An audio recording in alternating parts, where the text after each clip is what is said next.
নমস্কার, আমি শীতাংশু মণ্ডল। আপনারা আছেন আর্ট এবং চ্যানেলের সাথে, আর সকল দর্শকদের জানাই স্বাগত। আজকের এই ভিডিওটিতে আমি দেখাবো ওয়াটার কালার কম্পোজিশন। ভারতবর্ষের যে কোনো আর্ট কলেজে এন্ট্রান্স এক্সাম দিতে গেলে এই কম্পোজিশন খুব গুরুত্বপূর্ণ একটি বিষয়। পাশাপাশি যারা স্কুলে পড়ছে, মূলত আইএসসি বা সিবিএসসি স্কুলে 12th ক্লাসে তাদের অ্যাডিশনাল সাবজেক্ট হিসেবে ফাইন আর্টস থাকে, এবং এই ফাইন আর্টসের একটি বিষয় কম্পোজিশন। এই ভিডিওটিতে দেখাবো কিভাবে একটা টপিক থেকে লেআউট মেকিং, ড্রয়িং এবং কালারিং, মূলত ওয়াটার কালার করা যায় একটা কম্পোজিশনের ক্ষেত্রে। আর এই পুরো প্রসেসটা দেখার জন্য এই ভিডিওটির সাথে থাকুন শেষ পর্যন্ত, আর দেখুন লেআউট মেকিং, ফাইনাল ড্রয়িং এবং ওয়াটার কালার। শুরু করা যাক আজকের ভিডিও কম্পোজিশন।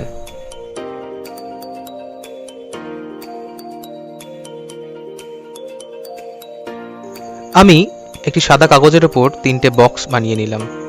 এই বক্সের ভিতর আমি খুব স্কিম্যাটিক ওয়েতে লেআউট তৈরি করছি। এই দেখুন, আপনারা দেখতে পাচ্ছেন আমি মানুষ আঁকছি। আমার বিষয় কবলার বা মুচি। আমার প্রথম লেআউটটা তৈরি হয়ে যাচ্ছে। এখানে কিছু সাজেস্টিভ লাইন দিয়ে শুধু আমার ভাবনাটাকে লেআউটে রূপান্তরিত করেছি। পরবর্তী লেআউটটা দেখুন, এখানে একই বিষয়, শুধু ড্রয়িংয়ের দিকগুলো আমি পাল্টে দিয়েছি, পার্সপেক্টিভ বা মানুষের কার্যকারিতাগুলো। আসলে লেআউটটা করা দরকার এই কারণে যে বিষয়টা আমরা করব, সেই বিষয়টা ভাবছি, কিন্তু কিভাবে করব এবং সেটার ভিজুয়াল রিপ্রেজেন্টেশন কি হবে, শুধু সেইটা বোঝার জন্য এই লেআউট। এবং এই লেআউট হয়ে গেলে পরে সেখান থেকে একটা পছন্দ মতো লেআউট বেছে নিতে হবে ফাইনাল ড্রয়িংয়ের ক্ষেত্রে। দেখুন, এখানে যখন আমি ফাইনাল ড্রয়িং শুরু করছি, সেক্ষেত্রে আমি একটা লেআউট বেছে নিয়েছি এবং সেই লেআউট অনুযায়ী আমি আমার ড্রয়িংটা করব। আমি হিউম্যান ফিগার দিয়ে শুরু করেছি। যেহেতু বিষয় মুচি বা কবলার, সেই জন্য আমি প্রথমে এমন একটি হিউম্যান ফিগার ড্রয়িং করছি যার কার্যকারিতা কবলারের মতন, অর্থাৎ সে বসে আছে কোনো রাস্তার ধারে তার সরঞ্জাম নিয়ে, এবং সমস্ত ডিটেল এখানে ড্রয়িং করতে হবে।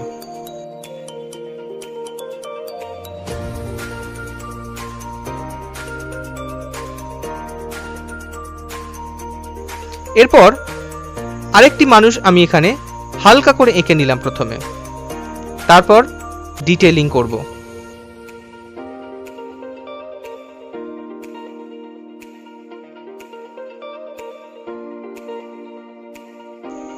এবার ধীরে ধীরে আমি ডিটেইলিং করছি।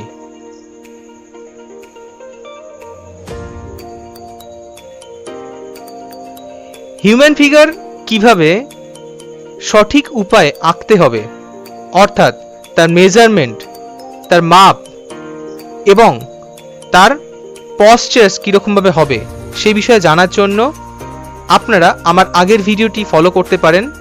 আমি ডেসক্রিপশন বক্সে সেই ভিডিওর লিঙ্ক দিয়ে দেব। আপনারা দেখে নিতে পারেন কিভাবে সঠিক হিউম্যান ফিগার ড্রয়িং করতে হয়। কম্পোজিশনের ক্ষেত্রে হিউম্যান ফিগার সঠিকভাবে ড্রয়িং করা অবশ্যই প্রয়োজন, কারণ এটি একটি অরিজিনাল ভিউকে রিপ্রেজেন্ট করবে। আর এই হিউম্যান ফিগার ঠিক না হলে পরে কম্পোজিশনের পার্সপেক্টিভ বা রিয়েলিস্টিক ভিউ দুটোই হারিয়ে যাবে।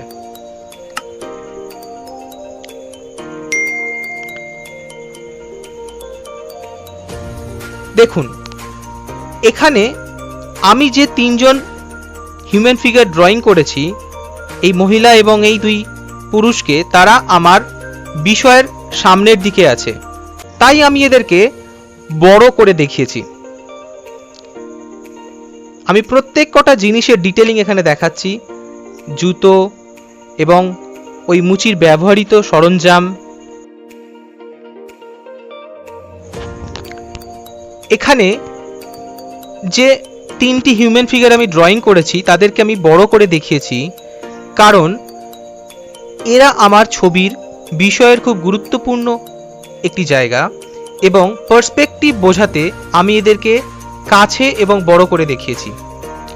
যেহেতু এরা কাছে আছে সেই জন্য পার্সপেক্টিভের জন্য এরা বড় দেখাবে। আর দেখুন দূরে যে হিউম্যান ফিগার আমি করেছি তাদের আমি ছোট করে দিয়ে পার্সপেক্টিভকে অনেক দূরে নিয়ে গিয়েছি। আমার ড্রয়িং কমপ্লিট হয়ে গেছে। এবারে আমি ধীরে ধীরে কালার শুরু করব। প্রথমে আমি শুধু জল দিয়ে একটা ফ্ল্যাট ব্রাশ দিয়ে আকাশকে ভিজিয়ে নেব।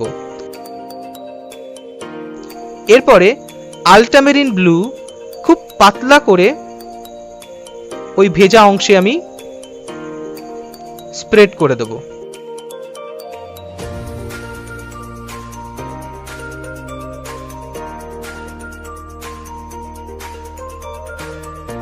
সামান্য ইয়েলো আকার দেবার পরে এইবার আমি গ্রিন এবং আল্ট্রামেরিন গাছেতে দিয়ে দিলাম। যেহেতু দূরের গাছ তাই ভিজে অবস্থাতেই সবটা আমি করে ফেলবো। ধীরে ধীরে আমি সামনের বড় গাছটাতে গ্রিন, আল্ট্রামেরিন এবং ইয়েলো আকার দেব।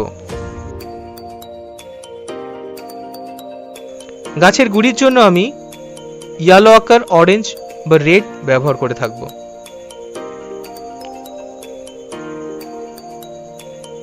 এবার যে দেয়ালটা আছে সেই দেওয়ালের জন্য ইয়েলো আকার, ব্রাউন সায়ানা এবং আল্ট্রামেরিন ব্লু আমি ব্যবহার করছি। জল রঙের ক্ষেত্রে আমরা 3টে টোন ব্যবহার করব। এখন আমি ফার্স্ট টোনে কাজ করছি। এই ফার্স্ট টোনে আমি সমস্ত জায়গায় রং সমানভাবে লাগিয়ে দেব, পাতলা পাতলা করে, সাদা ছাড়া। কারণ আমি ট্রান্সপারেন্ট ওয়াটার কালার করছি এবং সেক্ষেত্রে কোনো রকম সাদা এখানে ব্যবহার করা যাবে না। দেখুন হিউম্যান ফিগারের ক্ষেত্রে আমি যে ট্রাউজারটা ব্যবহার করেছি সেটি কিভাবে আল্ট্রামেরিন ব্লু, ব্ল্যাক এবং ব্রাউন সায়ানা দিয়ে করেছি। স্কিন টোনের ক্ষেত্রে ফার্স্টে আমি ইয়েলো আকার, অরেঞ্জ বা ব্রাউন সায়ানা ব্যবহার করছি তাদের স্কিন টোন অনুযায়ী।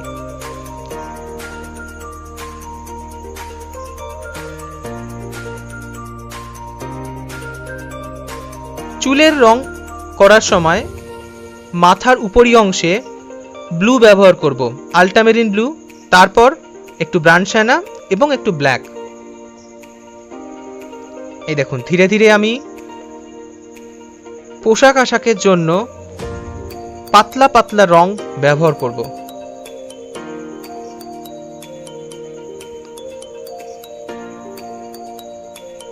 দূরের অংশের গাড়ি বা অন্যান্য বিষয়গুলো এই ফার্স্ট টোনে করে ফেলতে হবে।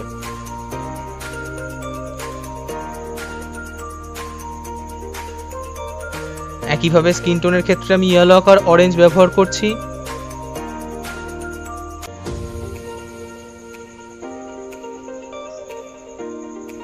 আর মাথায় রাখতে হবে প্রত্যেকের স্কিন টোন আলাদা, সেইভাবে চেষ্টা করব আমরা আলাদা আলাদা রং ব্যবহার করতে।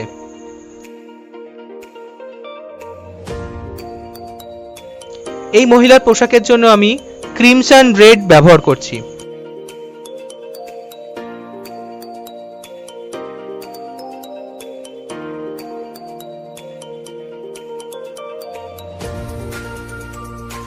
সবটাই ফার্স্ট টোনের কাজ হচ্ছে এখন।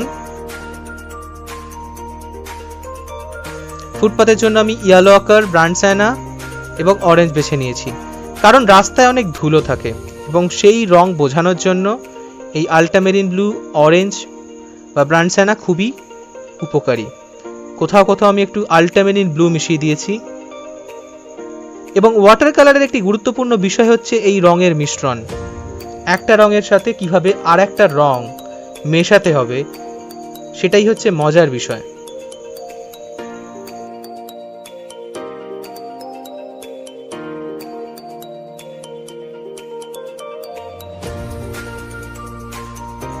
এটি আমি একটি চামড়ার ব্যাগ করছি এবং সেই জন্য আমি ব্রাউন সায়ানা ব্যবহার করছি।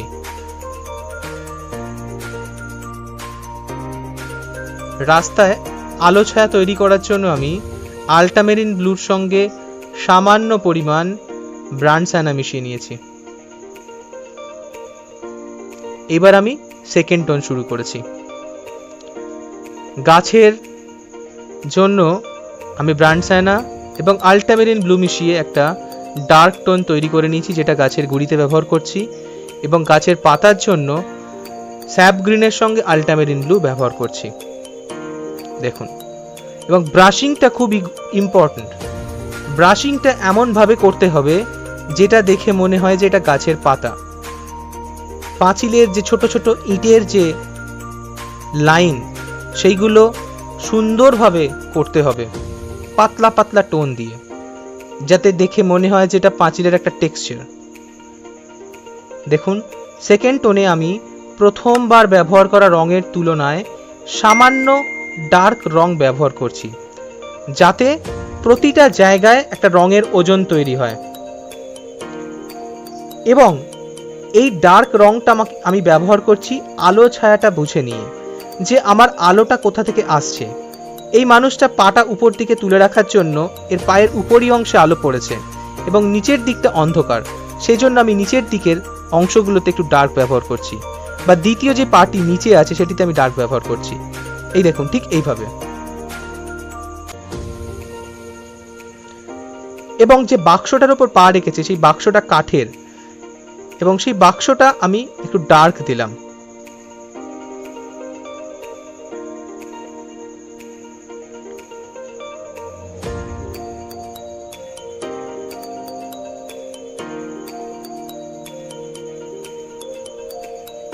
এই দেখুন, পোশাকের অংশগুলোতে সেকেন্ড টোন দিয়ে আমি প্রত্যেক কটা জায়গায় রঙের ওজন বাড়িয়ে দিচ্ছি। একে একে জুতো,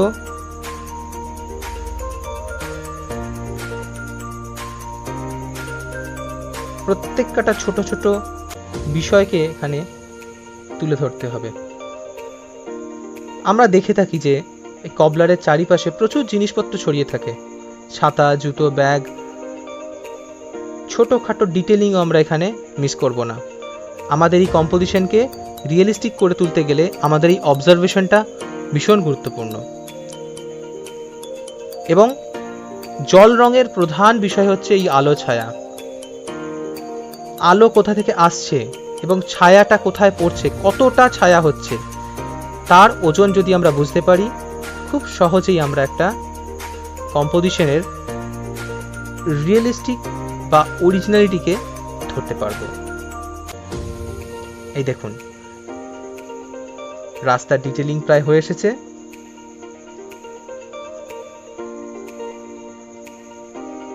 কখনোই আমরা অতিরিক্ত কালো বা ডার্ক রং ব্যবহার করব না, যেটা আমার কম্পোজিশনের সঙ্গে ব্যালেন্স করবে না। দেখুন, আমি দূরে কিন্তু আর কখনো কোথাও রং লাগাইনি। দূরকে অনেক দূরে পাঠানোর জন্য ফার্স্ট টোনের রংকেই আমি রেখে দিয়েছি, সেকেন্ড টোন এবং থার্ড টোনে শুধু আমি সামনের অংশে কাজ করেছি, যাতে আমার সামনের পোর্শনটা হাইলাইটেড হয়। দেখতে পাচ্ছেন আমার ডিটেলিং অলমোস্ট হয়ে গেছে।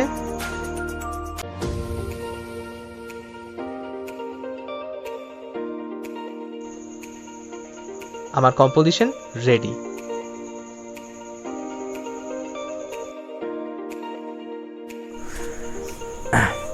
আজকের এই ভিডিওটিতে আমরা দেখলাম কিভাবে একটা টপিক থেকে লেআউট মেকিং, ড্রয়িং এবং ওয়াটার কালার দিয়ে একটা কম্পোজিশন তৈরি করা যায়।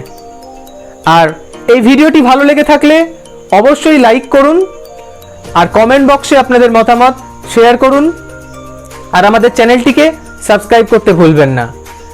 আর আরেকটি অনুরোধ, এই ভিডিওটি বেশি করে শেয়ার করুন, যাতে যে সকল আগ্রহী ছাত্রছাত্রীরা আছে তারা যাতে উপকৃত হয়, তার জন্য। দেখা হবে পরের ভিডিওতে। ধন্যবাদ।